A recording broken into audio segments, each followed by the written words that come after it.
Buenas noches, mi nombre es Jack Espinosa. Mi presentación de hoy será sobre el cuento Los gallinazos sin plumas, que es escrito por Julio Ramón Ribeiro. Julio Ramón Ribeiro nació en el año 1929 y murió en 1994. Además de su labor como escritor, Ribeiro trabajó como periodista y profesor universitario. Es autor, tiene cuentos, ensayos y crónicas.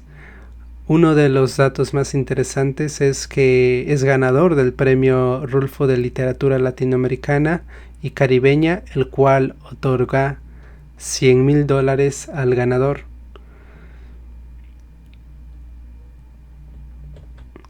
Movimiento literario. El realismo social.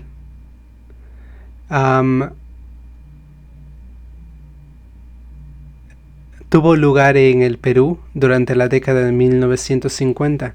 Esto es sobre el cuento, de en qué época en qué época ocurren los hechos de este cuento.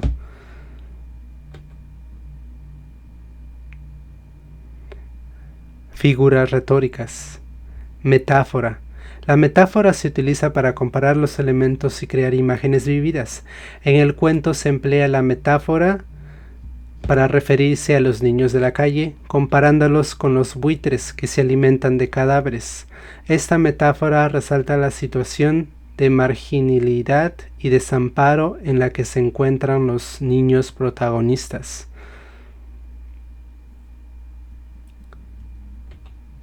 Hipérbole. La hipérbole consiste en exagerar una situación o una cualidad para enfatizarla. En el cuento se utiliza hipérbole para describir la pobreza extrema en la que viven los niños. En una cita menciona: la miseria había limitado sus rostros, tiñándolos de sombras más profundas y demacrando aún más su cuerpo flaco. Ironía. La ironía se emplea para expresar algo con un sentimiento contrario a lo literal, con el fin de transmitir crítica o burla. En el cuento se utiliza la ironía para resaltar la aparente bondad de los personajes que ayudan a los niños, pero que en realidad solo buscan su beneficio propio. Por ejemplo, cuando el joven intenta seducir a la niña a cambio de llevarla a una fiesta, se pone en manifiesto la facilidad de su ayuda. Símil. El símil se utiliza para establecer una comparación explícita entre dos elementos. En el cuento se emplea el símil para describir la apariencia de los niños. Tenían las uñas largas y ennegrecidas como garras de ave rapaz. Estas figuras retóricas enriquecen la narrativa del cuento, resaltando las condiciones de la pobreza, la explotación y la falta de solidaridad en la sociedad representada en la historia. Los personajes del cuento son el abuelo, como Don Santos, los nietos Efraín y Enrique, Pascual, el cerdo de la familia. Y también quisiera incluir un personaje, el cual es el perro, que se llama Enrique. La narración. La narración es en tercera persona, el narrador testigo. El cronotopo. En Los gallinazos sin plumas, el cronotopo se sitúa en la ciudad de Lima, Perú, durante la década de 1950. La historia se desarrolla en un ambiente urbano, específicamente en las calles, los barrios marginales y vertederos de basura de la ciudad. Ese escenario es una representación de la pobreza y la marginalidad de los personajes principales, que son los niños de la calle. Las personas que recorren la ciudad a esta hora parece que están hechas de otra sustancia, que pertenecen a un orden de la vida. Ahora vamos a empezar a analizar el cuento. Con esta, con esta frase se refiere a que los personajes son descritos con figuras sombrías, desposeídas, como si estuvieran atrapados en una realidad de desesperanza.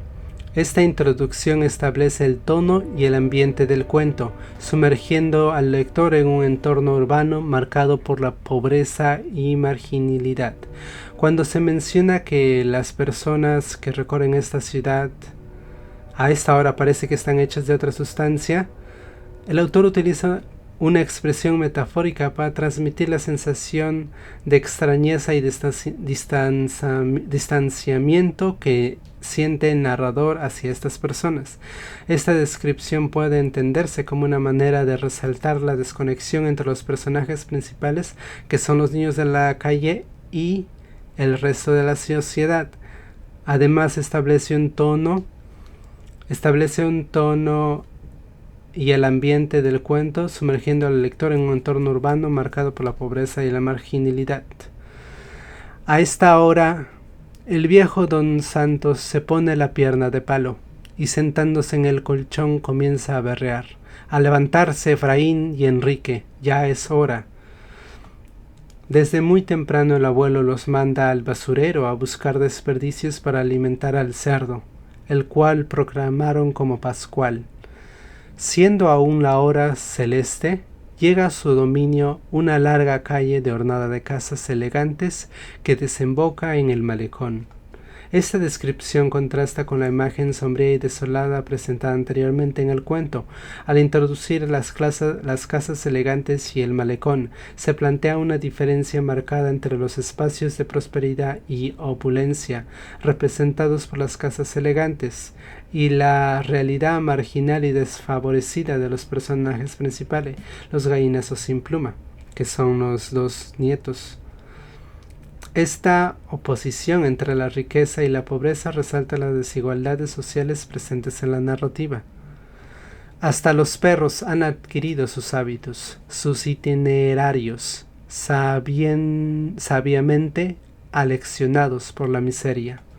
El autor utiliza esta imagen para enfatizar la difícil situación de la pobreza en la que se encuentran los personajes del cuento, al mostrar que incluso los perros callejeros han sido afectados por la miseria y han tenido que adaptarse a ella. Cuando el sol se asoma sobre las lomas, la hora celeste llega a su fin. La nieve se ha disuelto. Las beatas están sumidas en éxtasis. Los noctámbulos duermen. Los canillitas han repartido los diarios. Los obreros trepan a los andamios. La luz desvanece el mundo mágico del alba. Los gallinazos sin pluma han regresado a su nido. Esta frase significa que al amanecer, la atmósfera mágica y tranquila de la hora celeste desaparece. Las actividades diarias comienzan. La niebla se disipa. Las beatas rezan. Los noctámbulos duermen. Representando el fin de la noche y el inicio de un nuevo día en la ciudad.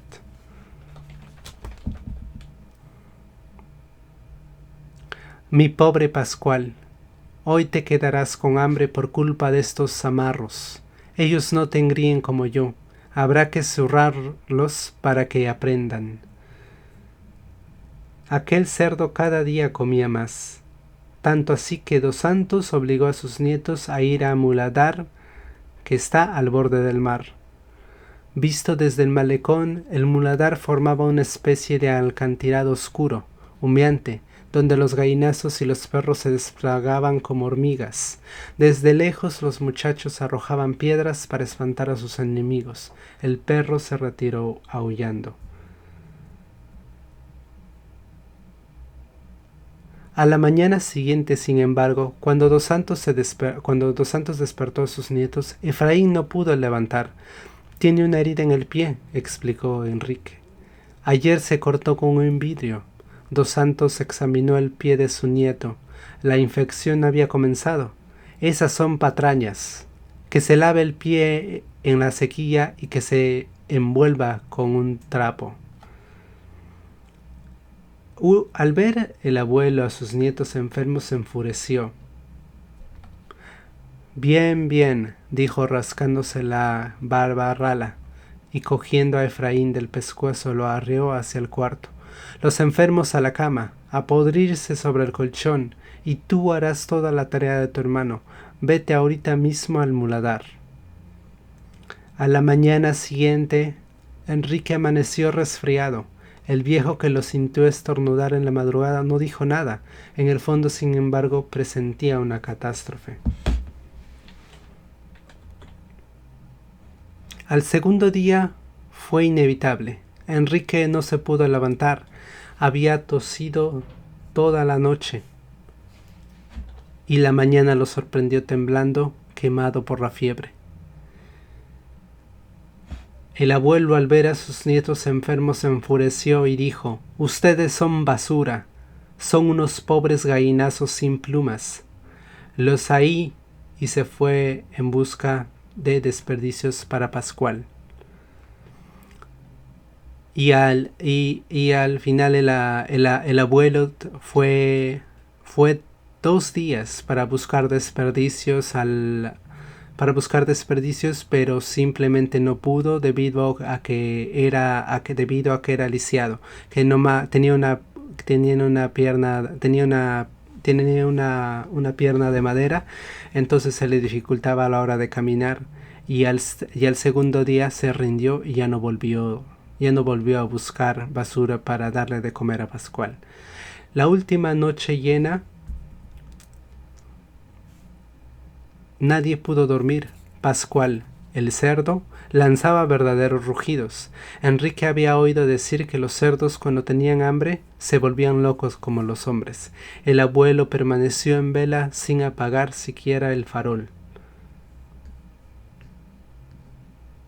Cuando el cielo comenzó a desteñirse sobre las lomas, abrió la boca, mantuvo su ocuidad vuelta hacia sus nietos y lanzó un rugido: «¡Arriba, arriba, arriba!». Los golpes comenzaron a llover. A levantarse, haraganes. ¿Hasta cuándo vamos a estar así? Esto se acabó. De pie. Efraín no podía levantarse porque sentía mucho dolor. Fue entonces que Enrique se sintió obligado a ir al basurero. Al regresar de la casa se dio con una gran sorpresa, que no estaba Pedro, su perro. ¿Dónde está Pedro? Su mirada descendió al chiquero. Pascual devoraba algo en el medio del lodo. Aún quedaban las piernas y el rabo del perro. «No», gritó Enrique tapándose los ojos. «No, no», y a través de las lágrimas buscó la mirada del abuelo. Esta la arrojó, girando torpemente sobre su pierna de palo. El abuelo no respondía. Por último, impaciente, dio un manotón a su nieto, que lo hizo rodar por tierra. Desde ahí Enrique observó al viejo que, erguido como un gigante, miraba obstinadamente el festín de Pascual. Fue ahí donde Enrique enfureció y golpeó con una varilla al abuelo, quien rodó junto a Pascual, y éste comenzó a devorarlo. Tenía la boca abierta y sus ojos buscaban a Pascual, que se habían refugiado en un ángulo y husmeaban sospechosamente el lodo. Enrique se fue retirando con el mismo sigilo con que se habían aproximado. Probablemente el abuelo alcanzó a divisarlo, pues mientras corría hacia el cuarto le pareció que lo llamaban por su nombre, con un tono de ternura que él nunca había escuchado. «¿A mí, Enrique? ¿A mí?». «Pronto», exclamó Enrique, precipitándose sobre su hermano. «Pronto, Efraín, el viejo se ha caído el chiquero. Debemos irnos de acá». Enrique cogió a su hermano con ambas manos y lo estrechó contra sus pechos. Abrazados hasta formar una sola persona, cruzaron lentamente el corralón. Cuando abrieron el portón de la calle se dieron cuenta que la hora celeste había terminado, y que la ciudad despierta y viva abría ante sus ojos su gigantesca mandíbula. Desde el chiquero llegaba el rumor de una batalla. Fin.